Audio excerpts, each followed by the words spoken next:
அனைவருக்கும் எனது அன்பு கலந்த வணக்கங்கள். நான் உங்கள் அஸ்ட்ரோ ஜுனதுரை கிளிமிசை புத்தூர் பெரம்பலூர் மாவட்டம். புத்தாண்டில் அதிர்ஷ்டம் பெறும் ராசிகள். இந்த 2026ஆம் ஆண்டு அதிர்ஷ்டம் பெறும் ராசிகள் எது?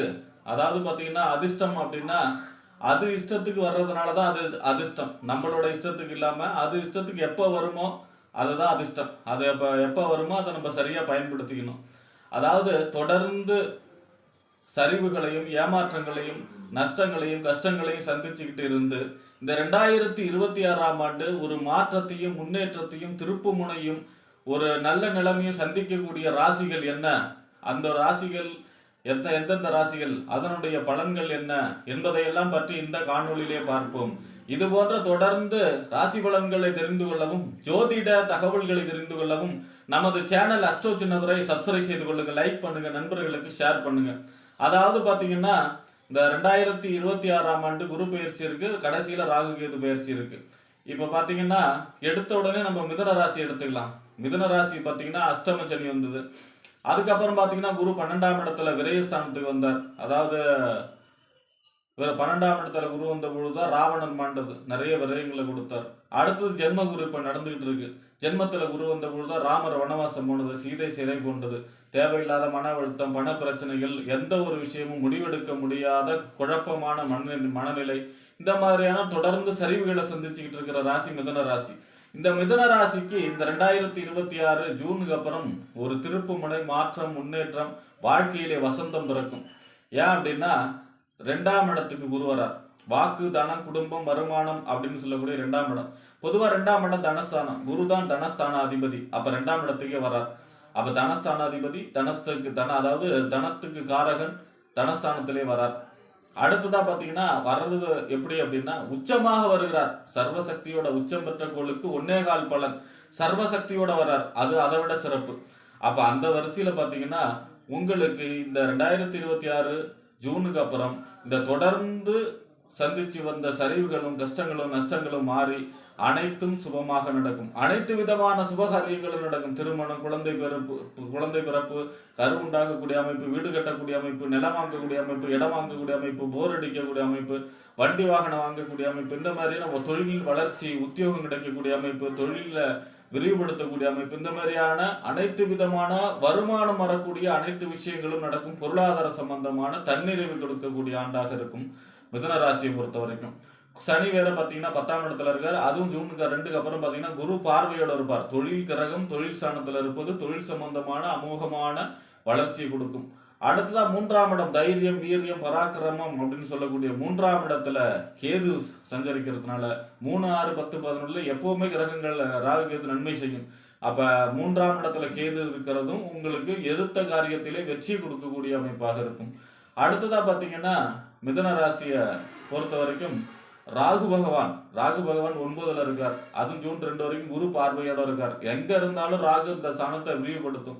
வெளிநாடு சம்பந்தமான உயர்ச்சி, வெளிநாடு சம்பந்தமான அதாவது வெளிநாட்டுக்கு தொழிலுக்காகவோ படிப்புக்காகவோ உத்தியோகத்துக்காக எந்த முயற்சி எடுத்தாலும் வெளிநாடு சம்பந்தமான முயற்சிகள் பூரணமாக கை கொடுக்கும்.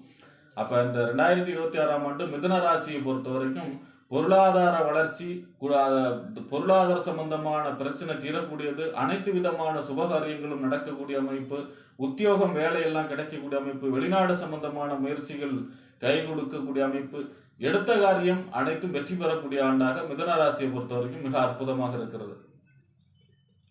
அடுத்ததா பாத்தீங்கன்னா புதனுடைய ராசி கன்னி ராசி. ஏன் அப்படின்னா இப்ப ரோகிணி நட்சத்திரத்துல தானே ஆண்டே பிறந்தது. அதனால பாத்தீங்கன்னா மிதுனம் கன்னி ராசி பாத்தீங்கன்னா மிக அற்புதமாக இருக்கிறது. கன்னி ராசியை பொறுத்த வரைக்கும் இப்ப குரு பாத்தீங்கன்னா 10ஆம் இடத்துல இருக்காரு. 10ல குரு வந்தா பதவி பறிபோகும், உத்தியோகம் இருந்தா சஸ்பெண்ட் ஆகும், இடமாற்றம் சம்பவிக்கணும், இந்த மாதிரி கர்ம குரு அப்படின்னு சொல்லுவாங்க. சிவபெருமானே தன்னுடைய திருவோடு இருந்து பிச்சை எடுக்கக்கூடிய காலம் அவருக்கு 10ஆம் இடத்துல குரு வந்த பொழுதுதான். அப்ப 10ஆம் இடத்து குரு ஜூன் 2 வரைக்கும் 10ல தான் இருக்காரு. ஜூன் 2க்கு அப்புறம் பாத்தீங்கன்னா 11ஆம் இடம் என்று சொல்லக்கூடிய லாபஸ்தானத்துல வரப்போகிறார். அப்ப என்ன அப்படின்னா எந்த ராசிக்கும் 11ஆம் இடத்துல குரு உச்சமாக இருக்க மாட்டார். ஆனா கன்னிராசிக்கு மட்டும்தான் குரு 11ஆம் இடத்துல உச்சமாக இருக்கிறார். 11ஆம் இடங்கிறது எந்த ஒரு கிரகமும் அந்த இடத்துல நன்மை தான் செய்யும். 11ஆம் இடம் லாபஸ்தானம், மூத்த சகோதரஸ்தானம், அபிலாஷைகள் பூர்த்தியாகக்கூடிய இடம், நெருங்கிய நட்பு வட்டாரங்களை சொல்லக்கூடிய இடம், உங்களுக்கு புகழ், அந்தஸ்து, கௌரவம், உயர்வும் அதே மாதிரி பார்த்தீங்கன்னா நினைத்த காரியம் கைகூடும், எதை தொட்டாலும் லாபம், லாபகரமான மனிதராக மாறக்கூடிய ஆண்டு கன்னிராசியை பொறுத்த வரைக்கும் இந்த 2026 ஜூனுக்கு அப்புறம். அதோட இல்ல, உங்களுக்கு வந்து கண்டக சனி நடக்குது. சனி நேரா உங்க ராசியை பார்க்குறார். கண்டக சனி கொண்டே போகும் அப்படின்னு கேரளாக்காரங்க சொல்லுவாங்க. கண்டக அஷ்டம சனி 7.5 சனியை விட அவங்க பயப்படுறது கண்டக சனி தான்.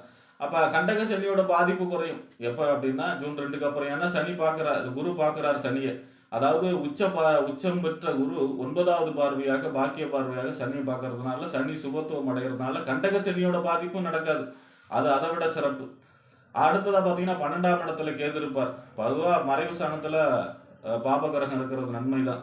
ஆன்மீக சுற்றுலா, ஆன்மீகம் சம்பந்தமான எண்ணங்கள், அதே போல பார்த்தீங்கன்னா பெரிய பெரிய மகான்களோட தரிசனம் கிடைக்கக்கூடிய அமைப்பு, இந்த மாதிரி ஆன்மீக முன்னேற்றம் கொடுக்கக்கூடிய அமைப்பாக இருக்கும். 6ல ராகு இருக்கிறது நோயெல்லாம் தீரக்கூடிய அமைப்பு, எதிரியை ஜெயிக்கக்கூடிய அமைப்பு, கோர்ட்டு கேஸ் வம்பு வழக்கெல்லாம் ஜெயிக்கக்கூடிய அமைப்பு, கடனை அடைக்கக்கூடிய அமைப்பு, இந்த மாதிரியான உத்தியோகம் கிடைக்கக்கூடிய அமைப்பு, உத்தியோகத்தில் பதவி உயர்வு கிடைக்கக்கூடிய அமைப்பு, இந்த மாதிரியான யோக பலன்கள் இருக்கிற அமைப்புல தான் ராகும் இருக்கார். அப்ப கன்னிராசியை பொறுத்த வரைக்கும் இந்த 2026ஆம் ஆண்டு தொடர்ந்து சரிவுகளை கஷ்டங்களை சந்திச்சு வந்த கன்னிராசிக்காரர்களுக்கு இந்த 2026 ஜூனுக்கு அப்புறம் மிகப்பெரிய அதிர்ஷ்டங்களும் எதிர்பாராத நன்மைகளையும், ஏன்னா 11ஆம் இடத்துல லாபஸ்தானத்துல குரு இருக்கார் இல்லையா, அப்ப உச்சமாக இருக்கிறார் இல்லையா, அப்ப தொட்டதெல்லாம் தொடங்கும். தொழில மிகப்பெரிய லாபங்களை கொடுக்கக்கூடிய ஆண்டாக கன்னிராசிக்கு இருக்கிறது.